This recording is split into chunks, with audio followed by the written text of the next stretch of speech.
જય માતાજી, જય શ્રી રામ, હર હર મહાદેવ. કેમ કે આપણે આજે જવાનું છે સંજયભાઈની દુકાને. સંજયભાઈની દુકાન જઈને સંજયભાઈને છોડાવવાનું છે ખાવા છોડાવીને પછી આપણે જવાનું છે કામ ઉપર.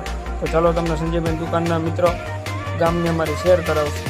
તો જો અમે આવી ગયા દુકાને આવીને થોડીક વાર થયું તો અમારા સબસ્ક્રાઈબર બે મળી ગયા, થોડીક રામ રામ કરીને વાતું ચીતું કરી. પછી સંજયભાઈની દુકાનનો નજારો જોયો. સંજયભાઈની દુકાનનો નજારો જોઈને માલ બાલ બધું કમ્પ્લીટ ગોઠવી ગયેલું.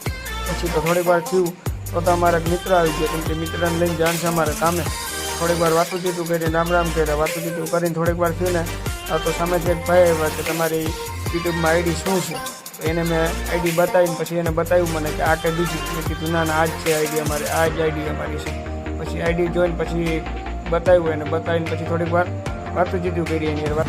પછી નીકળી ગયા આપણે કામ ઉપર જવા. પછી રસ્તામાં જતા હતા ચા પાણી પીધું. ચા પાણી પીને પછી તો ચાનો નજારો બહુ સારો હતો. પછી જવાનું છે રાજ્ય કોટક્સમાં એટલે નેવીમાં મિત્રો જઈને પછી અહીંયા આપણે કરવાનું છે ઇલેક્ટ્રિકનું કામ.